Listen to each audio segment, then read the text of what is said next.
नमस्कार मंडळी. मराठी भूतांच्या गोष्टी या युट्यूब चॅनलवर आपलं स्वागत. आजच्या आपल्या कथेचा विषय आहे एका प्रेतासोबत प्रवास.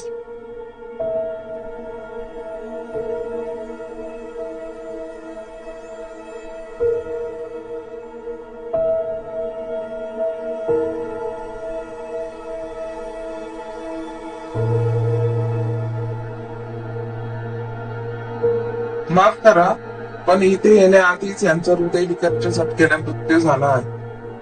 कदाचित यांना सलग 2-3 वेळा हृदयविकाराचा झटका आला असतो, त्यामुळे यांचा मृत्यू झाला असा. एवढं बोलून डॉक्टर साहेब आम्हाला म्हणाले, तुम्ही यांना घेऊन जाऊ शकता. म्हातारीचं वय जवळपास 80 असावं, त्यामुळे आम्हाला फारसं काही वाटलं नाही, कारण त्यांनी त्यांचं जीवन जगून घेतलं होतं. किडामुंगीचं मरण त्यांच्या नशिबात नव्हतं.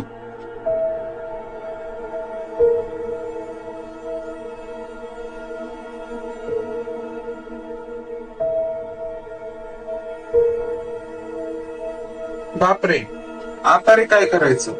आता हिला कसं घेऊन जायचं? मला तर जाम टेन्शन आलंय राव. संपत तोंडावरचा घाम पुसतच म्हणाले. डॉक्टर म्हणाले, थोडं थांबायला लागणार, अँब्युलन्स यायला अजून वेळ लागणार आहे.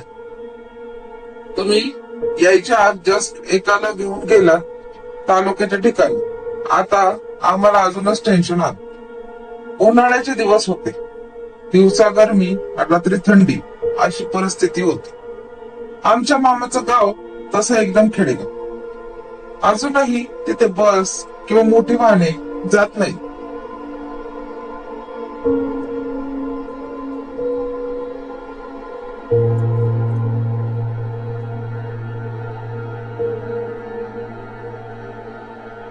गावात फक्त रिक्षा आणि दुचाकी यांचा वापर केला जातो. मे महिना म्हटल्यावर लग्न सरायचे दिवस. तरुण पिढी गुडघ्याला वाशिंग बांधून बसलेलं नात. कधी कोणाचं भाग्य उजवेल काय माहिती. भाग्य की दुर्भाग्य हे अजूनपर्यंत कोणी सांगू शकत नाही. गाव म्हटलं की लग्न 2-3 दिवस चालायचं, आणि त्यात गावच्या पोलीस पाटलाच्या पोरीचं लग्न म्हणजे अजून थाटामाटात. त्या गावाकडची एक प्रथा होती, लग्न झाल्यानंतर ज्या घरात लग्न असायचं त्या घरात रात्री भजनाचा कार्यक्रम असायचा.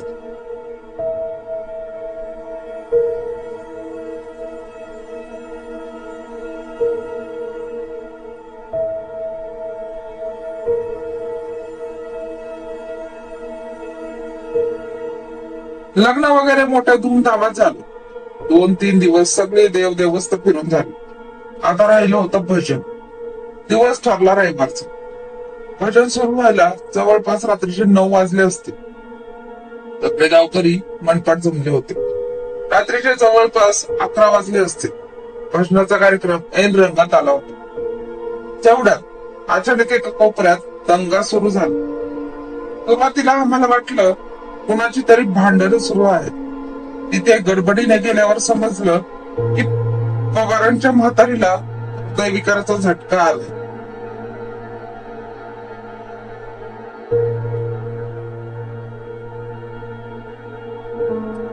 मांडवात एकच गोंधळ उडाला. प्रत्येक जण पुढे पुढे येऊन काय झालंय ते बघत होते. तेवढ्यात कुणीतरी म्हंटल, अरे हिला पटकन दवाखान्यात न्यायला पाहिजे. तसे सगळेजण बाजूला झाले. गर्दी बाजूला सारत माझा मामे भाऊ पुढे आला आणि सोबत त्याने संपतला घेऊन म्हणाला, हे संप्या, रिक्षा काढ पटकन माझी. तसं संपत पळत जाऊन रिक्षा घेऊन आला. म्हातारीला रिक्षात घेऊन सगळे शहराच्या दिशेने निघाले. जवळपास 1 तास तरी लागणार होता. त्यात रस्ता घाटाचा असल्यामुळे अजूनच चौकट जावं लागणार होतं.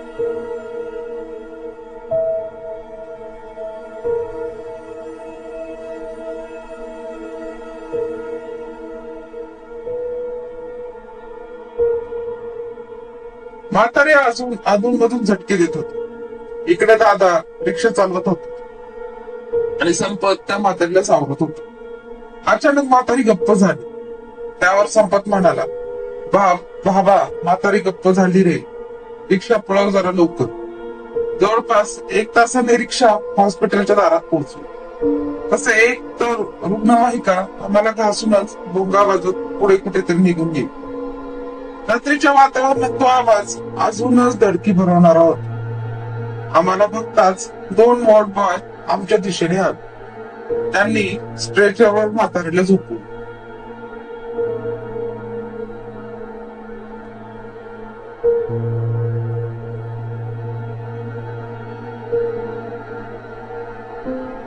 डॉक्टर पळतच पुढे आले आणि त्यांनी म्हातारीला तपासून सांगितलं, माफ करा पण या म्हातारीचा इथे येण्यापूर्वीच घेतली. तिच्या मागोमाग दुचाकी घेऊन 2 जण आले होते. त्यांना आल्या आल्या कळालं की म्हातारी गेली. आता रात्रीचे 12:30 वाजले होते आणि रुग्णवाहिका येण्याची काय लक्षात दिसत नव्हतं. तसं त्यांच्यातला एक जण म्हटला, आम्ही गावात जाऊन सगळ्यांना सांगतो आणि अंत्यविधीच्या कार्यक्रमाची तयारी करतो, तुम्ही आवरून या. संपत त्यांच्या पाठमोऱ्यापुरतीकडे बघत राहिले. त्यांच्या गाडीची लाईट बंद झाली.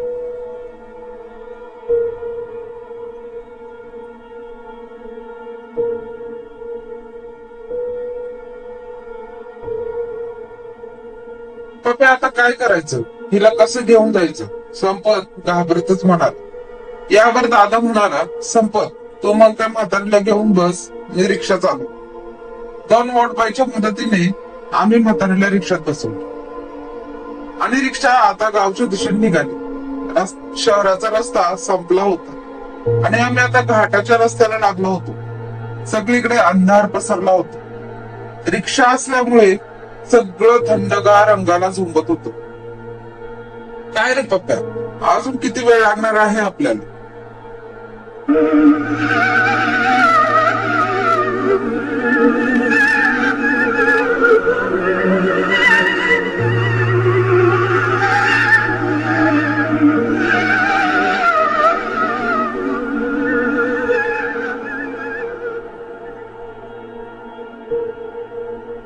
काय रे, मागे बसून भीती वाटते का? दादा हसतच संपतला म्हणाल. तुला काय जाते पुढे बसून रिक्षा चालवायला? इथे प्रेताला पकडून माझी काय हालत झाली आहे ते तुला काय सांगू? संतावर संपत वैतागला. रस्त्यावर फक्त रिक्षांची हेडलाईट जास्त काय तो प्रकाश पडत होता. असं वाटत होतं की आम्ही कुठल्या तरी अंधाऱ्या गुहेत आमची रिक्षा घेऊन जात आहोत. जस जसं पुढे जात होतो तसे मागे अंधार पडत होत. असं वाटत होतं की कुठला तरी राक्षस आपल्याला मोठ्या तोंडात गिळत आहे.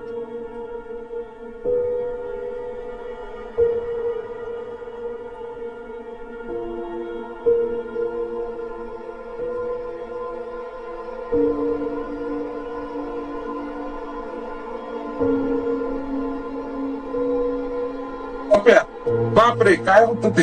संपत घाबरतच म्हणाला.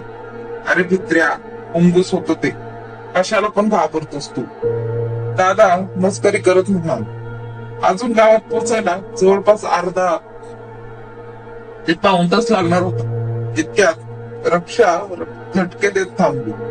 काय रे, काय झालं आता हिला? दादा वैतागला. पेट्रोल संपलं काय रे बाबा? संपत घाबरतच म्हणाला. नाही रे, सकाळी 200चं तेल टाकले. दादा बोलले. दादा म्हटला, तू थांब आतच, मी बघतो उतरून. दादा खाली उतरून सगळं चेक करत होता.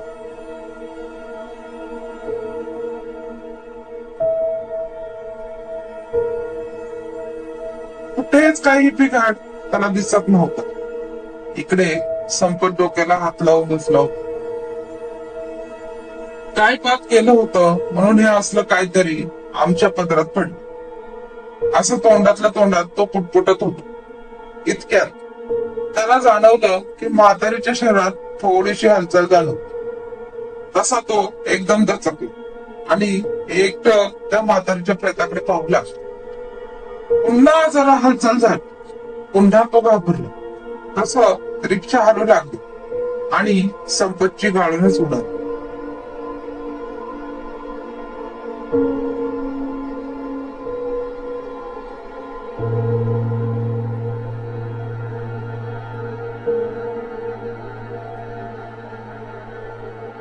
तो काही बोलणार इतक्यात त्याला कळालं की रिक्षा पप्पू दादा हलवत होता. असं त्याचा जीव भांड्यात पडला. मग आता जरा शांत झाला होता. रिक्षा चालू झाली. तसा पप्पू दादा रिक्षात पटकन बसला. तसा अचानक संतापला. जाणवलं की त्याच्या मांडीवर काहीतरी थंडगार स्पर्श होत होता. त्याने घाबरत खाली पाहिलं तर त्याला दिसलं की त्याच्या मांडीवर त्या म्हातारीचा हात होता. ते पाहून तो जोर जोरात ओरडला आणि म्हणाला, पप्पू रिक्षा थांबव पटकन. तसं दादाने पटकन रिक्षा थांबवली.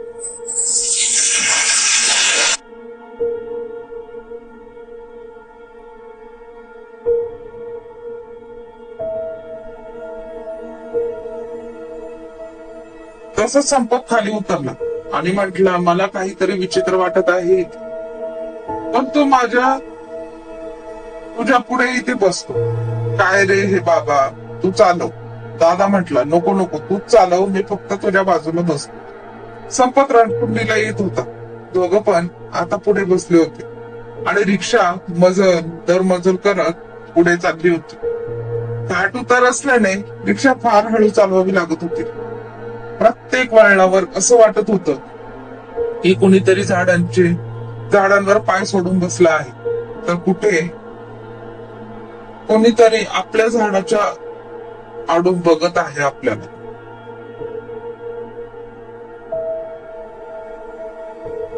अंधारात रिक्षाच्या हेडलाईटच्या प्रकाशात झाडांच्या फांद्यांमुळे तयार होणाऱ्या सावल्या वेगवेगळे आकार घेत होते. आजूबाजूच्या वातावरणामुळे संपत अजूनच घाबरत होतो. एका वळणावर दादाला असं वाटलं की कुणीतरी त्याच्या खांद्यावर कुणाचा तरी हात आहे आणि हळूहळू तो हात त्याच्या मानेकडे जात आहे. सुरुवातीला त्याला वाटले की तो हात संपतचा आहे, म्हणून त्याने त्याकडे दुर्लक्ष केलं. बोलता बोलता त्याचं लक्ष संपतकडे गेलं आणि त्याच्या लक्षात आलं की संपतचे दोन्ही हात पुढे आहेत.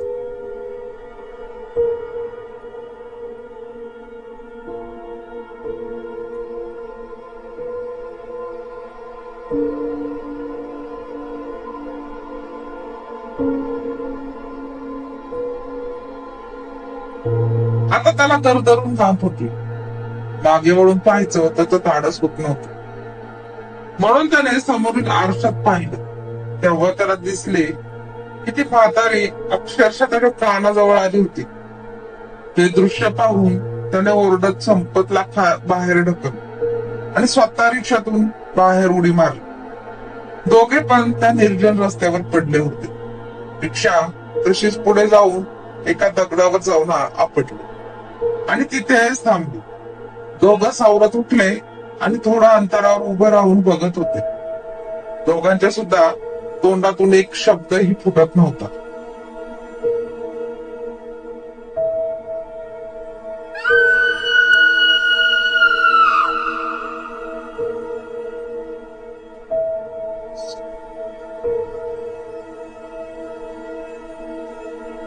प्लास्टिक कागदातून त्यांच्याकडे बघून ती म्हातारी विक्षिप्तपणे हसत होती. ते पाहून दोघं पण तिथून पळून गेले आणि दूर एका वळणावर जाऊन थांबून त्यांनी त्या रिक्षाकडे एकसारखं पाहत होते. बराच वेळ ती रिक्षा हालत होती. खूप वेळ पाहिल्यावर त्या रिक्षामधून 2-3 काळ्या सावल्या बाहेर येताना दिसत होते. नक्की कळत नव्हतं आम्ही काय बघत आहोत. त्यांनी थोड्या वेळाने ती म्हातारी बाहेर आली. जिवंत असताना कमरेत वाकत काठीच्या साहाय्याने चालणारी ती म्हातारी आता एकदम सरळ चालत होती.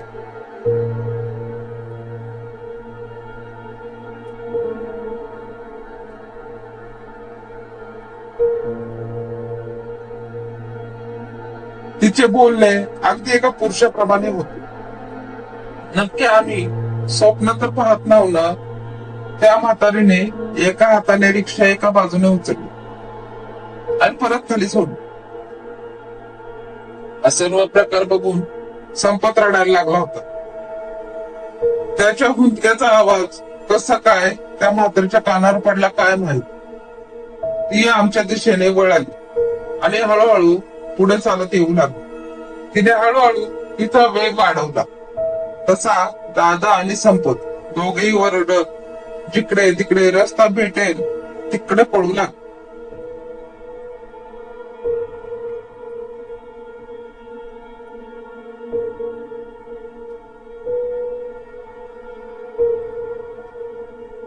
इकडे गावात सगळे त्यांची वाट बघत बसले होते, पण बराच वेळ त्यांचा पत्ता नसल्याने गावातील काही लोक दुचाकीवरून त्यांच्या शोधात बाहेर पडले. थोडं पुढे आल्यावर त्यांना दिसलं की रिक्षा एका दगडावर आपटून थांबली आहे. सगळ्यांना आता चिंता वाटू लागली की त्याचा अपघात झाला नसेल ना, पण रिक्षात कुणीच दिसत नव्हतं. थोडं पुढे गेल्यावर सगळ्यांना एका झाडाखाली त्या म्हातारीचे प्रेत दिसले. त्या चौघांनी त्या म्हातारीला पुन्हा त्या रिक्षात कसं बसं बसवले आणि रिक्षा थेट गावच्या दिशेने नेली.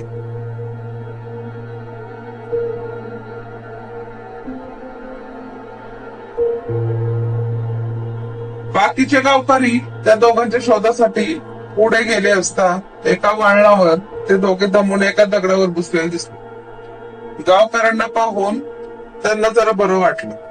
त्यांना सरळ गावात घेऊन आले आणि एका घरात बसवले. त्या म्हातारीचे पटकन अंत्यसंस्कार करण्यात आले. नंतर त्यांची विचारपूस सुरू केली. त्यांनी जसं जसं सगळा घटनाक्रम सांगायला सुरुवात केली तसं गावातल्या जाणकारांच्या मते मागचं कारण उलगडत गेलं. ते म्हणाले, जेव्हा तुम्ही घरी परत येत होतात तेव्हा तुमच्या मागून बरेच भटके आत्मे तुमचा पाठलाग करत येत होते.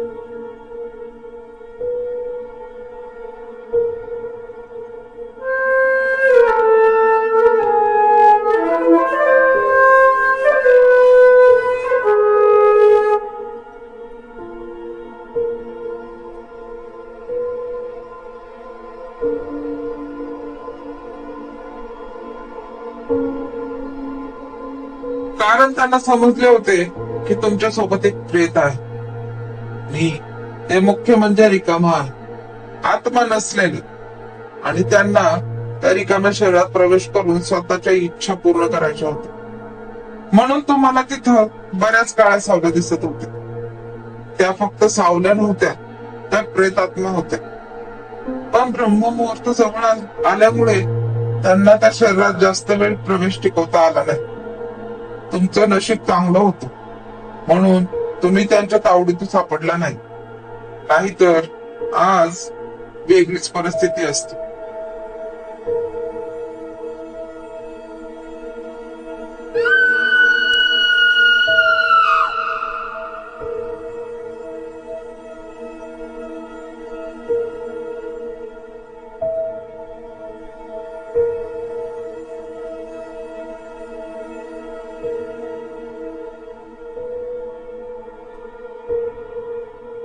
पप्पू दादा आणि संपत जेव्हा हा अनुभव आठवतात तेव्हा तेव्हा भीतीला थरथरत असतात.